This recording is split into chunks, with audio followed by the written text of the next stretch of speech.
anyway, then when I came here and I left, you know, my family was still back home.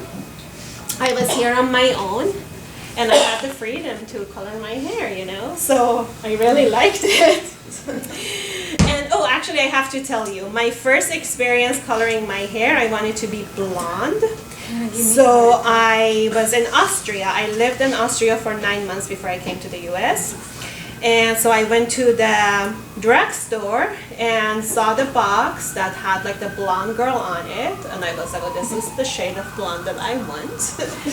And I went and put the color on, sat there for like an hour, nothing is happening. And I'm like, this is broken, like what is this? So I go back and I tell them, like, and you know, I don't speak their language.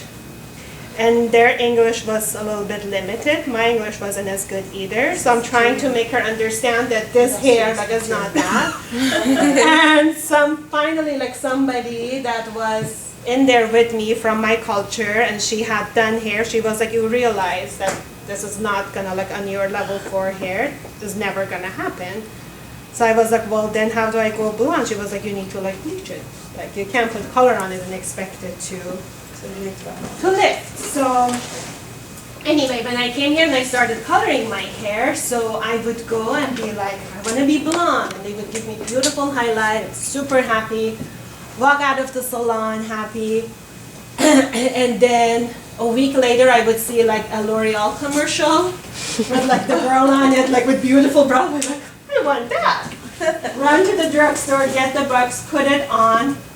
I would love it like the first minute, and then after a week I would miss my blonde, so I would go back to the salon and be like, let's do blonde. And they would do it, and then I would repeat the whole thing, red and pink. So finally the owner called me the last time I went, and she was like, whatever you decide to do today, you're gonna live with it for 6 months. If you come back here for coloring, all of my stylists are instructed not to see you because you're gonna lose your hair. And I was very offended. I thought they were really mean and they didn't give me a good customer service because I'm spending money, like you should love me, why are you turning me down? Until now I get it, I'm like, oh God. I really had some serious like issues back then. Yeah, because then you have to fix it. Because that same person that having color black is gonna come back and be like, guess what? Black is not for me. I want to be blonde again. Exactly. And that's so a big deal. In their case, they fired me as a client, and I do the same now. I fire those clients because it's not worth it. And you know what? Honestly, being like, because I was one of them, that has nothing to do with the color. You have to work from the inside and fix whatever it is that you have inside to basically feel satisfied with the outside. Otherwise, whatever color you do, even if it's like the most perfect color, even if they go to Guy Tang and he basically delivers the perfect hair, they're not going to be happy. They would want, not that they're not going to be happy, they would want to change it the next week.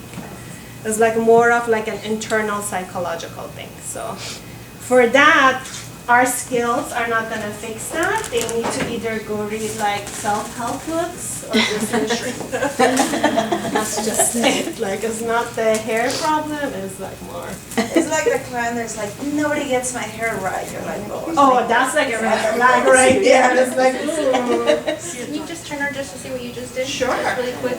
I know, but I just want to Do it see because side that side by is side. lighter. It's still like the